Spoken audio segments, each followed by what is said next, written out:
Bismillahirrahmanirrahim. Assalamualaikum warahmatullahi wabarakatuh. Pada kesempatan kali ini, perkenalkan saya Aleki Suatul Ulia dengan NIM A320210145 dan juga teman saya yang bernama Anggun Nadia Fitri A dengan NIM A320210161. Izinkan kami dari kelompok 5 mempresentasikan bab 5 yang berjudul Supervisi Pendidikan. Yang pertama, kita membahas tentang pengertian supervisi. Nah, supervisi berasal dari dua kata, yaitu super dan vision. Super dapat diartikan kelebihan orang yang memiliki kelebihan. Adapun vision diartikan sebagai pandangan jauh ke depan. Jadi, supervisi memiliki secara harfiah dapat diartikan sebagai kelebihan yang dimiliki oleh seseorang untuk melihat jauh ke depan. Sebagaimana telah dijelaskan sebelumnya bahwa orang yang melakukan supervisi disebut supervisor atau diartikan orang yang memiliki pandangan jauh ke depan. Sedangkan orang yang dikenal supervisi dikatakan supervise atau orang yang dikenai kegiatan pengawasan yang dilakukan oleh pengawas. Kegiatan pengawasan yang dilakukan oleh pengawas untuk meneliti, menilai, memperbaiki, kemudian meningkatkan kemampuan orang yang dikenai pengawasan itu dikatakan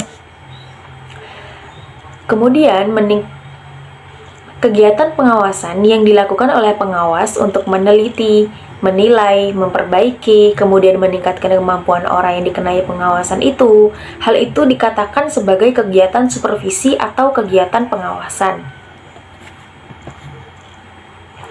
Nah, selanjutnya supervisi pendidikan. Dalam organisasi pendidikan, istilah supervisi sudah lama dikenal dan dibicarakan perhatian utama. Supervisi pendidikan memiliki arti masalah mutu pengajaran dan upaya-upaya perbaikannya. Sedangkan misi utama organisasi pendidikan yaitu kegiatan yang ditunjukkan untuk memperbaiki dan meningkatkan mutu akademik. Dengan kata lain, supervisi pendidikan adalah kegiatan yang berurusan dengan perbaikan dan peningkatan proses dan hasil pembelajaran yang mampu menghasilkan peserta didik yang berkualitas. Inti dari supervisi pendidikan yaitu adalah usaha untuk meningkatkan kompetensi dan kemampuan profesional guru dalam upaya mewujudkan proses pembelajaran yang lebih baik melalui cara-cara mengajar yang lebih baik yang akhirnya berdampak kepada peningkatan hasil belajar peserta didik. Adapun kegiatan pokok supervisi yaitu perencanaan, pembinaan berkelanjutan, pengembangan kemampuan profesional, perbaikan situasi belajar mengajar dengan tujuan akhir tercapainya tujuan pendidikan dan pertumbuhan pribadi peserta didik. Selanjutnya, sejarah supervisi pendidikan. Sejarah supervisi pendidikan adalah sejarah pendidikan pada umumnya. Perkembangan supervisi seiring dengan perkembangan pendidikan pada umumnya berawal dari bentuk supervisi pendidikan yang sangat sederhana hingga tersistematis seperti saat ini. Pada masa awal munculnya sistem sekolah pada tahun 500 sebelum Masehi, yang didasari pemikiran akan pentingnya pendidikan bagi kemajuan bangsa atau negara dan masyarakatnya, maka muncullah supervisor yang disebut dengan paidonomus. Pada abad ke-17, supervisi mengalami perkembangan.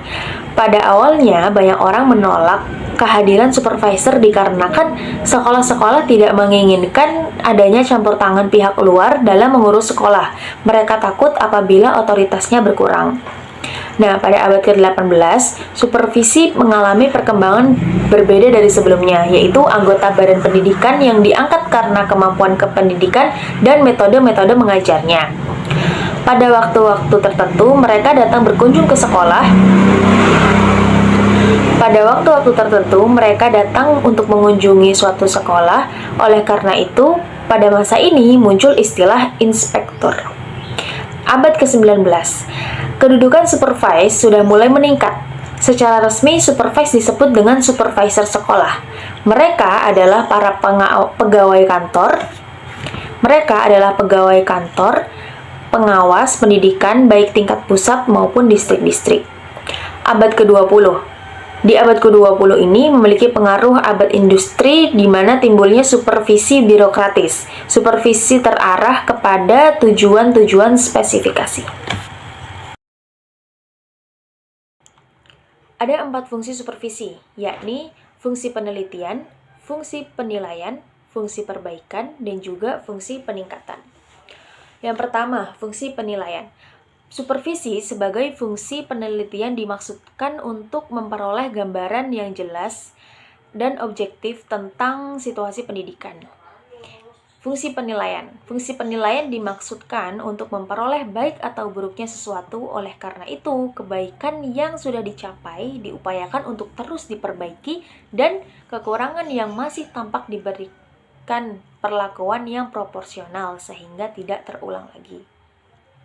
Kemudian yang ketiga ada fungsi perbaikan.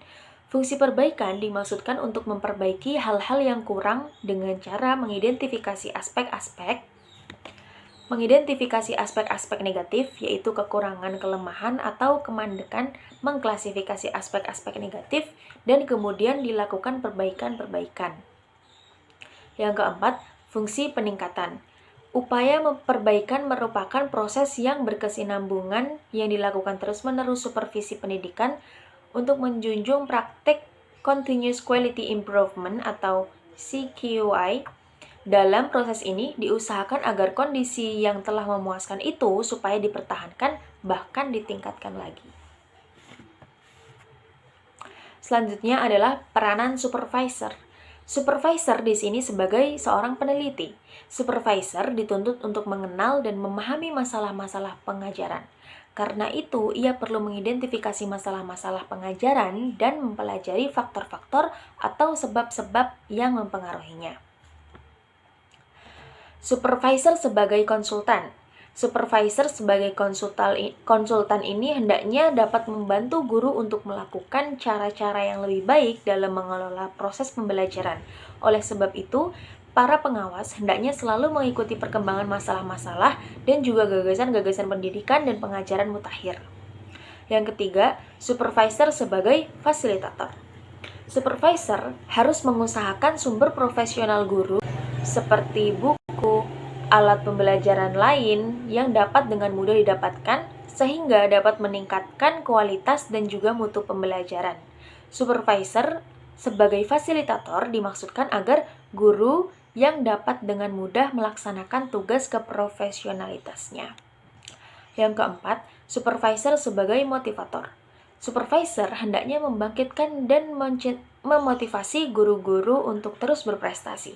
Guru-guru didorong untuk mempraktekkan gagasan-gagasan inovatif yang meningkatkan mutu dari pembelajaran. Yang kelima, supervisor sebagai pelopor pembaharuan. Supervisor hendaknya mempunyai inisiatif dan prakarsa perbaikan.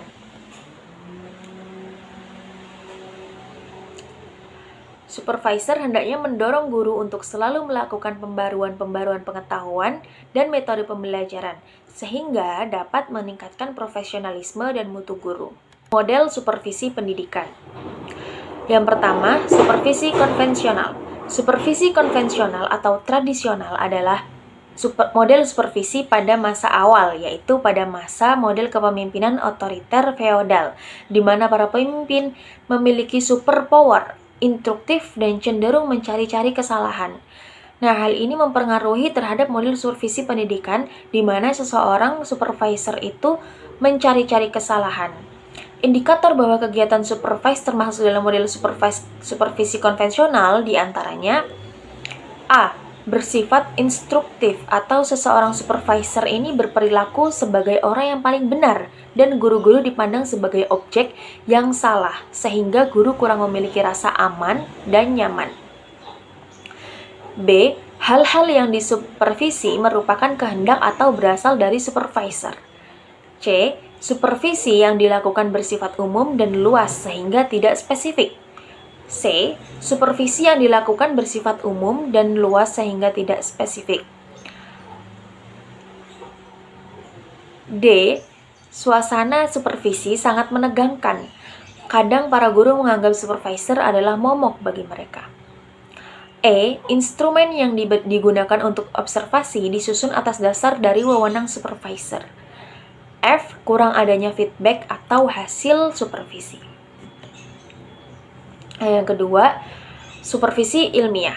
Supervisi ilmiah adalah kegiatan supervisi yang dipengaruhi oleh berkembangnya manajemen ilmiah dalam dunia industri guna memecahkan masalah secara ilmiah yang dihadapi guru dalam mengajar yang didasarkan pada penelitian dan analisis statistik yang ditemukan dalam action research terhadap problem pembelajaran yang dihadapi oleh guru. Karena supervisi ilmiah didasarkan pada prosedur-prosedur ilmiah, maka ciri khas dan menjadi prinsip supervisi ini diantaranya A. Sistematis, objektif, dan juga menggunakan alat instrumen. Nah, sistematis di sini artinya dilaksanakan secara teratur, berencana, dan juga berkelanjutan. Sedangkan objektif yaitu berarti data yang didapat berdasarkan hasil observasi nyata. Kemudian menggunakan alat atau instrumen, yaitu yang dapat memberi informasi sebagai umpan balik untuk mengadakan penilaian terhadap proses belajar mengajar. 3. Supervisi klinis. Supervisi klinis pada dasarnya merupakan performansi guru mengelola proses belajar mengajar yang didesain dengan praktis secara rasional. Pelaksanaan supervisi klinis ini didasarkan pada analisis data mengenai kegiatan-kegiatan di kelas yang dilakukan oleh guru. Tujuan utama supervisi klinis adalah meningkatkan kemampuan pengajaran dan profesionalitas guru di kelas. Prinsip-prinsip umum dalam melaksanakan supervisi klinis sebagai berikut. A. Hubungan antara supervisor dan juga guru adalah hubungan kolegial yang sederajat dan bersifat interaktif. B. Diskusi antara supervisor dan juga guru bersifat demokratis, baik pada perencanaan, pengajaran, maupun pada pengkajian balikan dan tindak lanjut. C. Sasaran supervisi terpusat pada kebutuhan dan aspirasi guru dalam proses pembelajaran. D. Feedback atau balikan dilakukan berdasarkan data-data observasi, dianalisis, dan penetapan rencana tindak lanjut. Yang terakhir, mengutamakan prakarsa dan tanggung jawab guru baik pada tahapan perencanaan, pengkajian, balikan, maupun pengambilan keputusan dan tindak lanjut. Nah, yang terakhir ada supervisi pendidikan. Nah, model supervisi pendidikan ini maksudnya adalah artistik atau bahwa kegiatan supervisi adalah bukan hanya sekedar pembinaan, bimbingan, atau bahkan pengawasan saja. Akan tetapi lebih daripada itu, kegiatan supervise adalah sebuah bimbingan atau bahkan kegiatan supervise adalah sebuah seni membimbing, mengamati, membina, dan lain-lain. Karena sebuah seni, maka kegiatan supervise mempunyai nilai atau value yang tentu akan kontekstual dan berbeda antara kegiatan satu dan yang lainnya. Fokus supervisi artistik adalah terletak pada sensitivitas, persepsi, dan pengetahuan supervisor sebagai sebuah cara mengapresiasikan kejadian-kejadian yang terjadi di kelas dalam proses pembelajaran melalui ekspresif dan bahasa metaforis kepada guru dan pihak-pihak lain yang keputusannya memengaruhi apa yang terjadi di sekolah mengenai apa yang telah diobservasi. Saya Angguna Devi Teranto, NIM A320210161 akan melanjutkan presentasi dari Alaiki. Kemudian ini adalah yang selanjutnya pendekatan supervisi pendidikan, yaitu apa saja pendekatannya. Yang pertama, pendekatan langsung atau direct approach. Pendekatan langsung adalah aktivitas supervisi yang dilakukan melalui tatap muka langsung dengan guru, baik pada saat guru mengajar dalam kelas maupun pertemuan yang diatur di luar ruang kelas. Dalam pendekatan ini, peran supervisor lebih dominan. Meski pendekatan semacam ini kurang efektif dan cenderung otoriter, dari banyak pengamatan memperlihatkan bahwa pendekatan ini secara sadar atau tidak sadar masih sering dilakukan oleh para supervisor. Kemudian yang kedua adalah pendekatan tidak langsung atau indirect approach. Dalam pendekatan ini, supervisor tidak secara langsung menunjukkan permasalahan, tetapi ia terlebih dahulu mendengarkan secara aktif apa yang dikemukakan oleh pihak-pihak yang disupervisi atau supervise. Supervisor memberikan kesempatan seluas-luasnya kepada supervise untuk mengemukakan berbagai persoalan yang dihadapi. Yang ketiga yaitu pendekatan kolaboratif atau collaborative approach. Pendekatan kolaboratif adalah pendekatan supervisi dengan memadukan pendekatan langsung atau direct dan tidak langsung atau indirect, yang kemudian diformulasikan menjadi pendekatan baru. Pendekatan kolaboratif berlandaskan pada teori psikologi kognitif yang berpandangan bahwa belajar adalah hasil panduan antara kegiatan individu dengan lingkungan, yang pada gilirannya akan berpengaruh dalam pembentukan aktivitas individu. Kemudian yang selanjutnya adalah teknik-teknik supervisi. Teknik-teknik yang digunakan dalam kegiatan supervisi pada umumnya dikelompokkan menjadi dua macam, yaitu teknik individu dan teknik kelompok. Teknik individu itu meliputi apa saja? Yang pertama, kunjungan kelas. Yang kedua, observasi kelas. Yang ketiga, wawancara. Yang keempat, kunjungan antar kelas. Yang kelima, penilaian diri sendiri. Dan yang keenam, penilaian teman sejawat. Yang pertama, kunjungan kelas atau classroom visitation.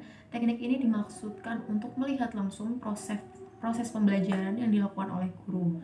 Yang kedua, observasi kelas atau classroom observation.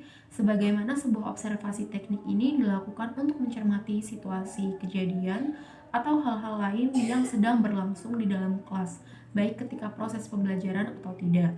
Yang ketiga, wawancara atau interview bahasa Inggrisnya. Teknik ini dimaksudkan untuk mengetahui jawaban secara langsung dari supervise. Yang keempat, kunjungan antar kelas. Teknik ini dimaksudkan untuk mengetahui dan merasa pengalaman proses pembelajaran di kelas lain dan kemudian dapat menjadi bahan diskusi, perbaikan, dan evaluasi. Yang kelima, penilaian diri sendiri atau self-evaluation. Teknik ini dimaksudkan untuk mengetahui informasi secara objektif kepada guru tentang peranannya di kelas dalam proses pembelajaran. Yang terakhir yaitu penilaian teman sejawat. Teknik ini dimaksudkan untuk mendapatkan informasi secara objektif mengenai proses pembelajaran dan dapat menjadi bahan sharing pengalaman antar guru untuk memperbaiki kualitas dan mutu pembelajaran. Kemudian yang selanjutnya, adapun yang termasuk dalam teknik kelompok, yaitu meliputi satu, pertemuan atau meeting. Dalam teknik ini, seorang supervisor dapat memberikan arahan-arahan dalam sebuah pertemuan atau rapat kepada pihak-pihak yang berkepentingan. Yang kedua, diskusi kelompok atau group discussion dengan mengumpulkan berbagai pihak kemudian didiskusikan berbagai persoalan yang dihadapi dalam proses pembelajaran. Yang ketiga, diskusi kelompok terfokus, yaitu pada teknik ini memfokuskan pada persoalan yang dihadapi dan semua yang hadir pada forum ini dipandang memiliki kapasitas, keahlian, dan kepakaran yang sama. Yang keempat, penataran, in-service training. In-service training ini adalah bentuk dari on-the-job training yang umum dilaksanakan dalam sebuah organisasi untuk membekali dan mengupgrade pengetahuan dan skill yang sangat dibutuhkan dalam bidang pekerjaannya. Yang kelima, seminar, lokakarya, workshop, dan sejenisnya. Next, ada supervisi dalam pendidikan nasional. Yang pertama, supervisi manajerial. Maksud supervisi manajerial adalah supervisi yang berkenan dengan aspek pengelolaan sekolah yang terkait langsung dengan peningkatan efisiensi dan efektivitas sekolah yang mencakup perencanaan, koordinasi, pelaksanaan, penilaian, pengembangan, kompetensi sumber daya manusia, kependidikan, dan sumber daya lainnya. Yang kedua, supervisi akademik. Supervisi akademik merupakan upaya membantu guru-guru mengembangkan kemampuannya mencapai tujuan pembelajaran. Esensi supervisi akademik pada dasarnya bukanlah menilai untuk kerja guru dalam mengelola proses pembelajaran, melainkan membantu guru untuk mengembangkan kemampuan profesionalismenya. Tujuan supervisi akademik adalah membantu guru mengembangkan kemampuannya mencapai tujuan pembelajaran yang direncanakan.